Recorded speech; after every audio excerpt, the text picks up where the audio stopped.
Suicide చేసే పరిస్థితి ఉంది అధ్యక్ష. దీని మీద మంత్రి గారికి ఆ చుట్టుపక్కల ఉన్న పోలీస్ స్టేషన్ లో వాళ్ళకి కౌన్సిలింగ్ ఇచ్చి ఆ యొక్క స్కూల్స్ మీద ఒక నిఘా వేయాల్సిన అవసరం ఉంది అధ్యక్ష. రెండో పాయింట్ ఏంటంటే గాంజా తగ్గుముఖం పట్టింది కానీ వాటి మీద ఏమాత్రము ఈజీగా తీసుకోకుండా దాని మీద ఇంకా కఠిన చర్యలు తీసుకొని వాళ్ళ మీద ఈ పెడ్లర్స్ మీద కఠినమైన కేసులు బుక్ చేయాల్సిన అవసరం ఉంది అధ్యక్ష. ముఖ్యంగా ఈ గాంజా తగ్గుముఖం పట్టింది కానీ ఇప్పుడు కొత్తగా సమాజంలో కనపడుతోంది ఏంటంటే పెయిన్ కిల్లర్స్ అత్యంత ప్రమాదకరమయ్యి డాక్టర్స్ ప్రిస్క్రిప్షన్ తో మాత్రమే ఇచ్చే పెయిన్ కిల్లర్స్ ని ఈ యొక్క మెడికల్ షాప్ వాళ్ళు తప్పు మార్గాల ద్వారా వాటి ప్రొక్యూర్ చేసి అంటే కొరియర్ ద్వారా అంటే ఒక ప్రాంతం నుంచి ఇంకో ప్రాంతానికి ఇంకో ప్రాంతానికి ఇంకో ప్రాంతానికి లాస్ట్ వీళ్ళ దగ్గరకు వచ్చే విధంగా అంటే దాన్ని ఎలా కనుక్కోవాలా ఎలా వస్తుందో కూడా ఒక ఛాలెంజింగ్ పోలీసులకు ఛాలెంజ్ అయ్యే విధంగా తీసుకొచ్చేసి ఈ యొక్క పెయిన్ కిల్లర్స్ ని యంగ్స్టర్స్ కి యూత్ కి అంటే 18 సంవత్సరాలు తక్కువ ఉన్న పిల్లలకి అంటే 12-11 సంవత్సరాలు ఉన్న పిల్లలకి అమ్మి దాన్ని వాళ్ళు ఇంజెక్షన్స్ రూపంలో ఎక్కించుకుంటున్నారు అధ్యక్ష బల్క్ లో.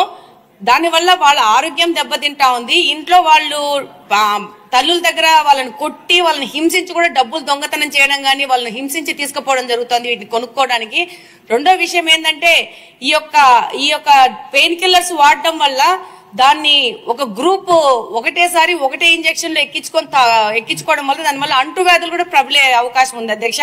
మరి దీన్ని హోమ్ మినిస్టర్ గారు ఎలా కంట్రోల్ చేస్తారో దీన్ని మెడికల్ షాప్స్ మీద ఎలా రైడ్ చేస్తారో మళ్ళీ కొరియర్ సంబంధంగా వస్తున్నాయి కాబట్టి దాని మీద ఎలా తీస్తారనేది వాళ్ళు సంపూర్ణంగా దాని మీద ఒక విశ్లేషణ చేయాల్సిన అవసరం ఉంది అధ్యక్ష. ముఖ్యంగా ఇప్పుడు గాంజా వీటన్నిటికంటే ముఖ్యంగా ఈ పెయిన్ కిల్లర్స్ కన్జంప్షన్ ఎక్కువ పెరిగిపోయింది. దీన్ని కంట్రోల్ కూడా చేయడం కూడా చాలా కష్టం అయిపోతుంది.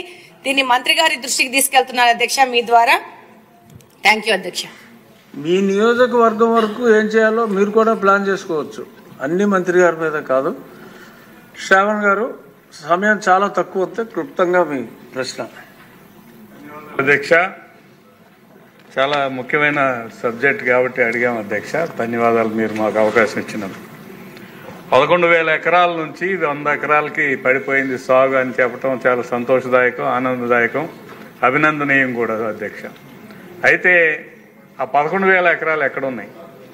అందులో 100 ఎకరాలకు దిగజారిపోయినప్పుడు ఆ 100 ఎకరాలు ఎక్కడ? ఇది ఖచ్చితంగా పోలీసు యంత్రాంగానికి ఆ స్థానికంగా ఉన్న అధికార యంత్రాంగానికి స్పష్టంగా తెలుసు. కానీ ఇప్పుడు తోటి సభ్యురాలు మాధవి గారు చెప్పినట్టుగా ఇది రూపం మారింది అధ్యక్ష. అంటే పొడి రూపంలో నుంచి లిక్విడ్ రూపానికి వస్తాము. ఈ లిక్విడ్ రూపంలో వచ్చిన దాన్ని అరికట్టడానికి మీరు ఏం చర్యలు తీసుకుంటున్నారు? అదే కాకుండా కొన్ని ప్రత్యేకమైన సెంటర్స్ ఉన్నాయి. ఇప్పుడు మాధవి గారు చెప్పారు స్కూల్స్ దగ్గర, ఇంజనీరింగ్ కాలేజీల దగ్గర, అదేవిధంగా కొన్ని టిడ్కో హౌసెస్ అలాట్ అయ్యి కేటాయింపులు జరిపి అందులో మనుషులకు ఇవ్వని ప్రదేశాలు, ఇవన్నీ కొన్ని పర్టికులర్ సెంటర్స్ ఉన్నాయి. ఈ సెంటర్స్ మీద గస్తీ ఏర్పాట్లు ఏ రకంగా ఉన్నాయి? యాక్చువల్గా ఇదివరకు గస్తీ ఏర్పాటు ఉండటం వల్ల ఇటువంటివన్నీ తగ్గాయి. ఇప్పుడు పోలీస్ యంత్రాంగం అంతా కొన్ని పనులు కేటాయిస్తున్నారు తప్ప రోజు గస్తీ తిరిగి ఆ పర్టికులర్ పాయింట్స్ని టచ్ చేసి ఇక్కడ ఎవరెవరు తిరుగుతున్నారు, ఏ రకమైన యాక్టివిటీ జరుగుతుందని చేసే పరిస్థితి లేదు అధ్యక్ష. వాటిని ఇంప్రూవ్ చేయాలని కోరుతున్నాను. అంతేకాదు వేరు వేరు రూపాలు వస్తున్నాయి. ఒక లిక్విడే కాకుండా వైట్నర్ అని ఇట్లా డిఫరెంట్ మెటీరియల్ వస్తూ ఉంది, అందుబాటులో వస్తుంది. వాటికి కూడా సంబంధించిన విషయాల మీద ప్రత్యేక శ్రద్ధ పెట్టాలి. దాని మీద కూడా హోంమంత్రి గారు సమాధానం చెప్పాలని కోరుతున్నాను అధ్యక్ష. మళ్ళీ ఏంటి మాధవ్ గారు? మా పరిధిలో ఎస్పీ గారి దగ్గరికి వెళ్ళి కంప్లైంట్ ఇవ్వడం జరిగింది, బాధితులను కూడా తీసుకెళ్లి చూపించడం జరిగింది. కానీ ఇది ఒక కాన్స్టిట్యున్సీ లెవెల్లో మా లెవెల్లో చేసే విషయం కాదు అధ్యక్ష. అంటే ఇప్పుడు తాడిపత్రి నుంచి ప్రొద్దుటూరు వచ్చి ప్రొద్దుటూరు నుంచి కడపకు వస్తోందంటే ప్రభుత్వ పరంగా దీని మీద కఠిన చర్యలు తీసుకోవాల్సిన అవసరం ఉంది. మా తాహెత్తుకు మించిన సమస్య అధ్యక్ష ఇది. అంటే కాదంటలేదు మాధవ్ గారు, కానీ ఒక్క హోంశాఖ బాధ్యతే కాదు, ప్రతి ఎమ్మెల్యే కూడా ఇది బాధ్యత తీసుకుంటే, మీరు అన్నట్టు 3-4 నియోజకవర్గాలు చెప్పారు, ఆ ఎమ్మెల్యేలు అందరూ కూడా బాధ్యత తీసుకుంటే ఇది అంత కష్టం కాదు. అంటే we have to give our helping hand as MLAs to the honourable home minister. Then only there would be a comprehensive solution. Courier కంపెనీల మీద నిఘా వేయాల్సిన అవసరం ఉంది. దాంతో పాటు మెడికల్ షాప్స్ మీద సీరియస్ రైట్స్ చేయాల్సిన అవసరం ఉంది. వాళ్ళు ఏ విధమైన బిల్లులు లేకుండా వీటిని తెచ్చుకుంటున్నారు. కాబట్టి ఇది పెద్ద సమస్య. ఇప్పుడు ఏంటంటే గాంజా అంటే ఒక చోట కూర్చొని చేయడం అవుతుంది. ఇదేముంది, ఒక ఇంజెక్షన్ తీసేసుకొని పెట్టుకుంటే ఆ రోజుకి అయిపోయా. దాదాపు దీని మీద కొన్ని వేల మంది పిల్లలు ఎఫెక్ట్ అవుతున్నారు. అది కూడా దారిద్ర్య రేఖన కింద ఉన్న పిల్లలు, పని చేసుకున్న పిల్లలు, డబ్బులు లేని పిల్లోళ్ళు, వీళ్ళు దాని మీద అడిక్ట్ అవుతున్నారు. దానివల్ల చాలా సమస్యలు పెరుగుతున్నాయి. అధ్యక్ష అనిత గారు, అన్ని ప్రశ్నలకి సమాధానం. అధ్యక్ష, గౌరవ సభ్యులు గల్లా మాధవి గారు, రెడ్డప్ప మాధవి గారు, శ్రావణ్ గారు అందరూ కూడా చాలా అంటే ఇప్పుడు ఈ గాంజాని ఎలా నిరోధించాలి, గాంజా మీద ఉక్కు పదం ఎలా మోపాలి అనే దాని మీద చాలా సీరియస్గా డిస్కషన్ కూడా జరిగింది అధ్యక్ష. దీని మీద మన గవర్నమెంట్లోకి వచ్చిన వెంటనే, ఎన్డీఏ కూటమి గవర్నమెంట్ ఏర్పడిన వెంటనే ఫస్ట్ ఆఫ్ ఆల్ గౌరవ ముఖ్యమంత్రి గారు డిపార్ట్మెంట్ వాళ్ళందరితో కూడా కూర్చొని ఈ గాంజా ఎక్కువగా ఉండటం వల్ల లాస్ట్ గవర్నమెంట్లో ఈ గాంజా డ్రగ్స్ వినియోగం కానీ రవాణా కానీ విపరీతంగా అయిపోవటం, ఎక్కడైనా గాంజా దొరికినా డ్రగ్స్ దొరికినా దానికి సెంటర్ పాయింట్ ఆంధ్రప్రదేశ్ అవ్వడం లాస్ట్ గవర్నమెంట్లో మనం చూసాం. దీని నేపథ్యంలో ఫస్ట్ ఆఫ్ ఆల్ ఈ క్రైమ్ రేట్ని తగ్గించాలి అంటే ఈ గాంజాని అరికట్టాలి, అదేవిధంగా డ్రగ్స్ని అరికట్టాలి అనే ఏకైక ఉద్దేశంతో గౌరవ చంద్రబాబు నాయుడు గారు సీఎం గారు ఒక ఏర్పాటు చేసుకుని ఈగల్ అని ఒక సపరేట్గా ఒక వింగ్ని కూడా ఏర్పాటు చేయడం జరిగింది అధ్యక్ష. దానికి ఆంధ్రప్రదేశ్ ప్రభుత్వం కూడా GOMS నెంబర్ 145 మొన్నకు ఇచ్చారు అధ్యక్ష. మొన్న బడ్జెట్లో కూడా ఈగల్కి సపరేట్గా ఒక బడ్జెట్ని కూడా కేటాయించారు అధ్యక్ష. ఒక IG level officer, DIG level ఆఫీసర్ని ఏర్పాటు చేసి ఒక టీంని ఏర్పాటు చేయడమే కాకుండా ప్రతి జిల్లాలోని కూడా ఈగల్ టీమ్స్ని ఏర్పాటు చేయడం, అదేవిధంగా నార్కోటిక్ పోలీస్ స్టేషన్స్ని ప్రతి జిల్లాలో సుమారుగా 26 జిల్లాల్లోనూ కూడా అధ్యక్ష నార్కోటిక్ కంట్రోల్ సెల్స్ని ఏర్పాటు చేయడం కూడా జరిగింది అధ్యక్ష. ఇందాక మన సభ్యులు మాట్లాడుతున్నప్పుడు 11,000 ఎకరాల నుంచి మనకు 100 ఎకరాల వరకు రావటం అనేది సంతోషంగా ఉంది అని చెప్పారు. దీన్ని కూడా ఎలా కంట్రోల్ చేయాలి, దానికి సంబంధించిన ప్రతి ఇన్ఫర్మేషన్ కూడా డిపార్ట్మెంట్ వాళ్ళ దగ్గర ఉంటుందని చెప్పారు అధ్యక్ష. అది ఉండటానికి నిజంగా ఒక 20 హాట్స్పాట్లను కూడా ఈగల్ టీం అదేవిధంగా డిపార్ట్మెంట్ వాళ్ళందరూ కూడా ఐడెంటిఫై చేశారు అధ్యక్ష. సుమారుగా మనం చూసుకుంటే అధ్యక్ష నెంబర్ ఆఫ్ విలేజెస్ చూసుకుంటే దగ్గర 7 విలేజెస్లో అధ్యక్ష 375 అంటే మండలాల్లో 7 మండలాల్లో 375 విలేజెస్లో ఈ హాట్స్పాట్స్ని గుర్తించి కల్టివేషన్ చేయకుండా తీసుకునే బాధ్యతను కూడా తీసుకున్నారు అధ్యక్ష. ఒక ఎగ్జాంపుల్ చెప్పాలి అధ్యక్ష, 359 ఫ్యామిలీస్ ఇందులోని గత కొన్ని సంవత్సరాలుగా వీళ్ళు హ్యాబిచువల్ అఫెండర్స్ అధ్యక్ష. కల్టివేషన్ చేస్తూనే ఉంటారు. ఎంతమంది చెప్పనేయండి, ఎన్ని చేయనియండి, వాళ్ళు అక్కడ కల్టివేషన్ చేస్తూనే ఉంటారనమాట. మన గవర్నమెంట్ వచ్చిన తర్వాత 359 ఫ్యామిలీస్ని కూడా ఐడెంటిఫై చేసి వాళ్ళకి ఆల్టర్నేట్ క్రాప్స్ ఇచ్చి ఈ సంవత్సరం ఒక ప్లాంట్ కూడా వేసుకునే పరిస్థితి లేకుండా వాళ్ళని మోటివేట్ చేసుకుని వాళ్ళు మన కంట్రోల్లో పెట్టుకునే పరిస్థితి వచ్చింది అధ్యక్ష. దీనికి చెప్పేది ఏంటంటే ఏ రకంగా తగ్గించారు 11,000 ఎకరాల నుంచి 100 ఎకరాల వరకు అని చెప్పడానికి ఇది ఒక ఎగ్జాంపుల్గా చెప్తున్నాం అధ్యక్ష. సుమారుగా ఈ గంజాయి సాగు చేసిన తర్వాత ట్రాన్స్పోర్టేషన్ కూడా చూసుకుంటే అధ్యక్ష మనకి మిగతా రాష్ట్రాల నుంచి ఈ మధ్య కాలంలో మనం గాంజా పట్టుకున్నాం అధ్యక్ష. దగ్గర 40,088 కిలోల గంజాయిని మనం పట్టుకున్నాం అధ్యక్ష. 564 వాహనాలను జప్తు చేయడం జరిగింది అధ్యక్ష. అంటే సుమారుగా మనం చూసుకుంటే అధ్యక్ష మన దగ్గర కల్టివేషన్ కన్నా ఈ చుట్టుపక్కల రాష్ట్రాల నుంచి మన దగ్గరకు వచ్చే ట్రాన్స్పోర్టేషన్ చాలా ఎక్కువగా ఉంది అధ్యక్ష. దీని నేపథ్యంలో ఇమీడియట్ గా హోంశాఖ అదేవిధంగా ఈగల్ టీం వాళ్ళు కలిపి ఒక ఇంటర్ స్టేట్ కోఆర్డినేషన్ మీటింగ్ కూడా ఏర్పాటు చేసుకోవడానికి అదేవిధంగా ఒక సెల్ను కూడా ఏర్పాటు చేసుకోవడానికి కూడా నిర్ణయించుకున్నాం అధ్యక్ష. దాని మీద ఆల్రెడీ స్టేట్ లెవెల్ కమిటీ కూడా ఒకటి ఫామ్ అయింది అధ్యక్ష. సిఎస్ గారి ఆధ్వర్యంలో ఒక స్టేట్ లెవెల్ కమిటీ అదేవిధంగా మనకి డిస్ట్రిక్ట్ లెవెల్ కమిటీస్ కూడా ఇందులో ఉన్నాయి అధ్యక్ష. డిస్ట్రిక్ట్ మెజిస్ట్రేట్ మనకి ఆధ్వర్యంలో మన ఎస్పీ గారు చైర్మన్ గా ఉండి ఒక కమిటీ కూడా ఏర్పాటు చేసుకోవడం జరిగింది అధ్యక్ష. అంటే ఇవే కాకుండా అధ్యక్ష సుమారుగా ఇప్పుడే ఇందాక మన రెడ్డప్ప మాధవి గారు అదేవిధంగా మన గల్లా మాధవి గారు చెప్పినప్పుడు ఏదైతే స్కూల్స్ లోని ఎక్కువగా ఈ గాంజా అనేది వినియోగం ఎక్కువగా అయింది, ఈ గాంజా కూడా విపరీతంగా మార్పు చెందింది అధ్యక్ష. గాంజాలో కూడా డ్రై గాంజా అని లిక్విడ్ గాంజా అని వీళ్ళు కొంత గాంజా పర్సెంటేజ్ ఇప్పుడు ఏదైతే నాకు మొన్న ఒక టీచర్ కూడా ఒక గ్లూకి సంబంధించిన ఒక ఫోటో పెట్టారు అధ్యక్ష. ఆ గ్లూకి సంబంధించింది ఎక్కువ పిల్లలు వాడుతున్నారు, అదేంటో ఒకసారి చెక్ చేయించండి అని కూడా నాకు కూడా పంపించడం జరిగింది అధ్యక్ష. ఈ గ్లూస్ కానీ పెయిన్ కిల్లర్స్ అంటే రూపం మార్చుకొని గాంజాయికి ప్రత్యామ్నాయంగా గాంజాయితో కలిసినవి ఇవన్నీ కూడా తీసుకురావడం జరిగింది అధ్యక్ష. దీనిని ఎట్టి పరిస్థితుల్లోని గ్రౌండ్ లెవెల్ నుంచి కూడా మనం క్లియర్ చేయాలి అని ఒకే ఒక ఉద్దేశంతో ఎస్పెషల్లీ గౌరవ విద్యాశాఖ మంత్రి నారా లోకేష్ గారి ఆధ్వర్యంలో ఈరోజు స్కూల్స్ లో కూడా ఈగల్ టీమ్స్ ని ఏర్పాటు చేసుకోవడం జరిగింది అధ్యక్ష. దానికి సపరేట్ గా ఒక జీవో కూడా ఇవ్వడం జరిగింది అధ్యక్ష. Memo number 271473 by MS by 2025 మొన్న 10th ఫిబ్రవరిన ఇది సర్క్యులర్ కూడా జారీ చేయడం జరిగింది అధ్యక్ష. దీన్ని బట్టి స్కూల్స్లోని కూడా ఈగల్ టీంని ఏర్పాటు చేయడం, ఈగల్ టీం ద్వారా చిన్నపిల్లలకి కూడా అవేర్నెస్ క్రియేట్ చేయడం, ఎవరైనా ఇటువంటి బారిన పడి వాళ్ళు ఇబ్బంది పడే పరిస్థితులు కానీ అవతల వాళ్ళు ఇబ్బందులు పెట్టే పరిస్థితి కానీ వస్తే ఆ ఇన్ఫర్మేషన్ కన్సల్ట్ టీచర్స్కి ఇవ్వడం, హెచ్ఎంకి ఇవ్వడం, వాళ్ళని డీఅడిక్షన్ సెంటర్లోకి కూడా వాళ్ళని పంపించి ఏర్పాటు చేయడం, ఇదంతా ఒక ప్రొసీజర్ ప్రకారం చేయడానికి ఈరోజు గవర్నమెంట్ కూడా సిద్ధపడింది అధ్యక్ష.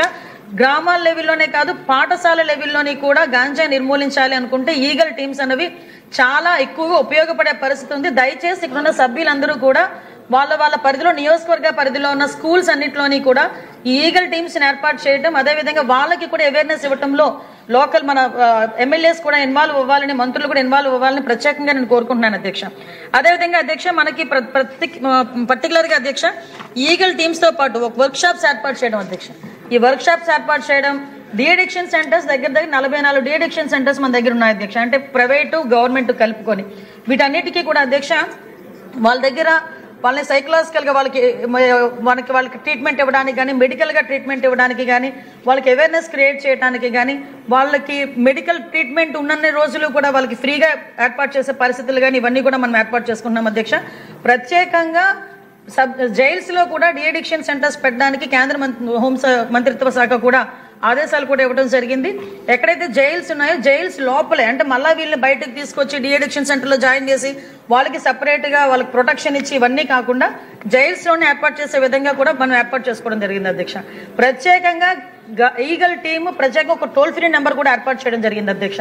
1972 అనే ఒక టోల్ ఫ్రీ నెంబర్ను కూడా ఏర్పాటు చేసుకొని దీని ద్వారా ఎక్కడైనా గాంజా సాగు జరుగుతుంటే కనుక వాళ్ళు ఇమీడియట్గా ఇన్ఫర్మేషన్ ఇచ్చే పరిస్థితి కూడా మనం తీసుకున్నాం అధ్యక్ష. ఇప్పటికే చాలా మంది కూడా మనకు వస్తున్నాయి అధ్యక్ష. ప్రత్యేకంగా ఈ కల్టివేషన్ మనం ఎలా ఆపగలిగామంటే ఈ సంవత్సరం మనకి రికార్డు స్థాయిలో 46 లక్షల మొక్కల్ని ఆల్టర్నేటివ్ క్రాప్ని ఇవ్వడం జరిగింది అధ్యక్ష. ఈ 8 months 9 monthsలోనే అంటే దగ్గర 21 సంబంధించిన 21 ఆల్టర్నేటివ్ క్రాప్స్ను కూడా మనకి ఇవ్వడం జరిగింది అధ్యక్ష. అంటే దీని ద్వారా కల్టివేషన్ తగ్గించడం, ముఖ్యంగా కేంద్ర హోంమంత్రిత్వ శాఖ కానీ రాష్ట్ర హోంమంత్రిత్వ శాఖ కానీ ప్రత్యేకంగా దృష్టి పెట్టి గౌరవ సీఎం గారు దీని మీద ప్రత్యేకంగా దృష్టి పెట్టి క్రైమ్ రేటు తగ్గాలి అంటే కనుక కంపల్సరీగా గంజాయి డ్రగ్స్ వినియోగం తగ్గాలి అని ఉక్కుపాదం మోపాలని ప్రత్యేకంగా వీళ్ళకి సీసీటీవీ ఫుటేజెస్, సీసీటీవీస్, అదేవిధంగా డ్రోన్స్ అధ్యక్ష. ఆ డ్రోన్స్తో పాటు అధ్యక్ష మనకి చూసుకుంటే అధ్యక్ష వీళ్ళకి డ్రోన్ టెక్నాలజీని ఉపయోగించుకోవడం, ఎడ్రిన్ శాటిలైట్స్ని ఉపయోగించుకోవడం, ఆల్టర్నేటివ్ క్రాప్స్ని ఉపయోగించుకోవడం, ఓవరాల్గా ఇలా దీన్ని బేస్ చేసుకొని క్రాప్ను మొత్తం అంతా కూడా మనం క్లియర్ చేసుకోవడం జరిగింది అధ్యక్ష. ఇప్పుడు వీటినే కాకుండా అధ్యక్ష ఇంటర్ డిపార్ట్మెంట్ కోఆర్డినేషన్తో కూడా వాళ్ళకి అన్ని రకాలుగా ఒక సబ్స్టిట్యూషన్ అంటే వాళ్ళకి ఆల్టర్నేటివ్ క్రాప్స్ని ఇవ్వడం కానీ, వాళ్ళకి మోటివేషన్ కార్యక్రమాలు చేపట్టడం కానీ ఇవన్నీ కూడా జరిగింది అధ్యక్ష. ముఖ్యంగా ఇందాక మీకు చెప్పినట్టుగా నిఘాను బలోపేతం చేయడం, సీసీటీవీస్ని, డ్రోన్స్ని ఏర్పాటు చేసుకోవడం. ఇందాక మన సభ్యులు చెప్పారు బహిరంగ ప్రదేశాల్లో గాంజాయి తీసుకోవటం, అదేవిధంగా మనకి స్కూల్స్లోని గాంజాయి తీసుకోవటం, ఇవన్నిటికీ అధ్యక్ష కేంద్ర మంత్రిత్వ శాఖలో నిదాన్ అని చెప్పేసి ఒక ఉంది, పోర్టల్ ఉంది అధ్యక్ష. National integrated database and arrested narco offenders అని చెప్పి నిదాన్ అని, అంటే ఎంత కఠినంగా ఉన్నాయి వాళ్ళ మనకి చర్యలు అని చెప్పడానికి ఇది ఒక ఉదాహరణగా చెప్తున్నాను అధ్యక్ష. దాంట్లో కనుక ఒక్కసారి కనుక నేమ్ అందులో ఎంటర్ అయితే వాళ్ళకి పాస్పోర్ట్స్ రావడం కాదు కదా, ఫర్దర్గా వాళ్ళని అందరినీ కూడా సొసైటీలో నిజంగా ఒక ఏదో సపరేట్గా చేసే పరిస్థితులు ఉంటున్నాయి అధ్యక్ష. అంటే పాస్పోర్ట్స్ రావు, వాళ్ళు బయటకు వెళ్ళి చదువుకోవడానికి లేదు, ఉద్యోగాలు రావు వాళ్ళకి, అంటే శిక్షలు కూడా అదే విధంగా. లాస్ట్ గవర్నమెంట్ మనం చూసుకుంటే అధ్యక్ష లాస్ట్ ఇయర్లో 25 కేసుల్లో దగ్గర 20 ఏళ్లకు పైగా శిక్ష పడిన పరిస్థితులు కూడా కనిపిస్తున్నాయి అధ్యక్ష. దీన్ని బట్టి అధ్యక్ష ఎట్టి పరిస్థితుల్లోని కూడా దీని మీద ఉక్కుపాదం మోపాలి అని ఒకే ఒక ఉద్దేశంతో ఈరోజు గవర్నమెంట్ కూడా కృతనిశ్చయంతో ఉన్నాం. దీనికి సపరేట్గా ఒక బడ్జెట్ కూడా అలోకేట్ చేసుకొని దీన్ని ఇంప్లిమెంట్ చేసుకుంటున్నాం. ఈగల్ టీం కూడా చాలా ఎఫెక్టివ్గా వర్క్ చేస్తుంది మన హోంమంత్రిత్వ శాఖలో. మనం అన్ని రకాలుగా కూడా వాళ్ళకి కూడా సపోర్టివ్గా ఉంటున్నాం అధ్యక్ష. ఇందాక మీకు చెప్పింది ఈ గ్లూ అధ్యక్ష, ఈ టైప్ ఆఫ్ గ్లూ మనకి స్కూల్లో పిల్లల దగ్గర మనకి ఎక్కువగా కనిపించడం. ముఖ్యంగా మనం ఇక్కడ చూసుకుంటే అధ్యక్ష 1972 కాల్ సెంటర్కి కనుక ఇలాంటివి ఎక్కడైనా పిల్లలు దొరికినా లేకపోతే పిల్లలు యూజ్ చేసినట్టుగా కనిపించినా కంపల్సరీగా టోల్ ఫ్రీ నెంబర్కి 1972కి ఏర్పాటు చేసినా కూడా అధ్యక్ష ఇమీడియట్గా వాళ్ళ మీద సర్వేలెన్సెస్ ఏర్పాటు చేసుకుని ఒక గైడ్ లైన్స్ కూడా ఇస్తాం అధ్యక్ష. ఇంకా ఎక్కడైనా ఈ మెడికల్ షాప్స్ గురించి అన్నారు, డెఫినెట్గా మేము ఒకసారి డిస్కస్ చేసుకొని దాని మీద ఎలాంటి చర్యలు తీసుకోవాలనే దాని మీద కూడా ఒకసారి డిస్కస్ చేసుకొని దాని మీద కూడా చర్యలు తీసుకుంటాం అధ్యక్ష. ఓవరాల్గా ఈ గంజాయి నిర్మూలనలో మన రాష్ట్ర ప్రభుత్వం ఎన్ని చర్యలు తీసుకున్నప్పటికీ కూడా మనలో ఉన్న అవేర్నెస్ కానీ మన ఇక్కడున్న సభ్యులు అందరూ కూడా దీని మీద ఫోకస్ పెట్టి మనం నియంత్రణకి మనందరం కూడా ప్రతి చెయ్యి కలపాలని మాత్రం మనస్ఫూర్తిగా తెలియజేసుకున్నాను అధ్యక్ష. ధన్యవాదాలు అధ్యక్ష. ఇది మంత్రి గారి సమాధానం తర్వాత మళ్ళీ మీరు ఇంకో ప్రశ్న వేస్తారా? సరే. అన్నది ఎవరైతే గంజాయి ప్రొడ్యూస్ చేస్తున్నారో వాళ్ళని జైల్లో వేద్దామంటున్నారు, మళ్ళీ ఎవరైతే వినియోగిస్తున్నారో వాళ్ళు కూడా డీఅడిక్షన్ సెంటర్కి వేద్దామంటున్నారు అధ్యక్ష. నేను అన్నది ఏంటంటే ప్రొడ్యూసర్ దగ్గర నుంచి ఎండ్ యూజర్ వరకు తీసుకొచ్చడానికి కొరియర్స్ ఉన్నారు. వారు డబ్బులు సంపాదనని సులువుగా సంపాదించవచ్చు అని ఈ మార్గాన్ని ఎన్నుకుంటున్నారు అధ్యక్ష. అల్టిమేట్గా వాడు ఆస్తి సంపాదిద్దామని ఉద్దేశంతోనే ఉన్నాడు. వీడికి ఎందుకంటే వాడు యూజ్ చేయడు, కానీ యూజ్ చేసేటట్టు చేస్తాడు. అలా డబ్బు సంపాదించినటువంటి వారి మీద ఎటువంటి చర్యలు తీసుకోవాలి? మీరు అందుకే నేను అన్నట్టే యూపీ గవర్నమెంట్ చాలా ప్రత్యేకమైనటువంటి చట్టాన్ని తీసుకొచ్చింది అధ్యక్ష. వాళ్ళ ఇల్లులు డిమాలిషన్ చేస్తున్నారు. మనం ఆస్తులను కాన్ఫిస్కేట్ చేస్తే తప్ప ఇలాంటి వాటిని కంట్రోల్ చేయలేం అధ్యక్ష. డీఅడిక్షన్ సెంటర్ పెట్టచ్చు, ఈగిల్స్ని పెట్టచ్చు. ఇప్పుడు అదే యంత్రాంగం ఉంది ఇక్కడ. యంత్రాంగం గత 5 సంవత్సరాలుగా యంత్రాంగం ఉంది, కళ్ళు మూసుకొని కూర్చుంది. పాలించినటువంటి నాయకులు అలాగే ఉన్నారు. కనుక దీని మీద మనం చాలా కఠినటువంటి చర్యలు తీసుకోవాల్సినటువంటి అవసరం ఉందని చెప్పేసి ఈ సందర్భంగా తెలియజేస్తున్నాం అధ్యక్ష. చాలా దారుణటువంటి పరిస్థితుల్లో ఉన్నారు అమ్మాయిలను కూడా అధ్యక్ష. వీళ్ళు అలవాటు చేస్తున్నారు. సమాజం మనం రేపు బాధపడేటువంటి పరిస్థితిలో ఉంది. కనుక వాళ్ళ ఆస్తుల్ని కాన్ఫిస్కేట్ చేసి డిమాలిష్ చేయాల్సినటువంటి అవసరం ఉంది. దాని మీద చర్యలు తీసుకోవాలని చెప్పి తెలియజేస్తున్నాను అధ్యక్ష. నమస్కారం. ఆలస్యంగా చెప్పినా చాలా అద్భుతమైన సూచన చేశారు అధ్యక్ష పల్లా శ్రీనివాసరావు గారు. ఈ గాంజాయి ఆలస్యం ఎందుకు చేశారండి? గాంజాయి విషయంలో అధ్యక్ష ఉత్పత్తి, తయారీ, విక్రయం, కొనుగోలు, రవాణా, నిల్వ, వినియోగం, ఎగుమతి, దిగుమతి, దానికి అనుమతించడం, ప్రేరేపించడం అన్ని నేరమే అధ్యక్ష. ఇందులోని ఎక్కడా కూడా చిన్నది కూడా డీవియేషన్ లేదు అధ్యక్ష. గాంజాయి చేతిలో ఉన్నా కూడా అది కూడా నేరమే, ప్రేరేపించినా కూడా నేరమే, వాళ్ళు తీసుకోకపోయినా వెళ్ళి ట్రాన్స్పోర్ట్ చేసినా కూడా నేరమే. కాబట్టి ఇవన్నిటినీ కూడా నేరాల కింద పరిగణించడం జరుగుతుంది అధ్యక్ష. ఇందాక సభ్యులు చెప్పినట్టుగా అధ్యక్ష మనకి ఎన్డీపీసీ యాక్ట్ ప్రకారం చాప్టర్ 5A అధ్యక్ష ప్రత్యేకంగా ఆస్తుల జప్తు గురించి దాని మీద ఉంది అధ్యక్ష. అది ఆల్రెడీ ఇప్పుడు మన స్టేట్ లో కూడా స్టార్ట్ చేసాం అధ్యక్ష.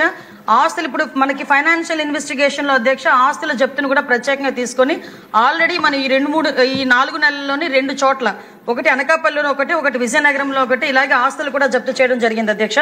అదేవిధంగా అధ్యక్ష మనకి ఎట్టి పరిస్థితుల్లోని కూడా ఇందాక సార్ చెప్పినట్టుగా ట్రాన్స్పోర్టేషన్ అనేది మనకి ఇక్కడ నుంచి అంటే మనకి తమిళనాడు వెళ్తుంది అధ్యక్ష. కర్ణాటక దగ్గర నుంచి కింగ్ పిన్స్ అన్న వాళ్ళు కానీ ఈ పెడ్లర్స్ కానీ వీళ్ళందరూ కూడా ఉంటున్నారు అధ్యక్ష.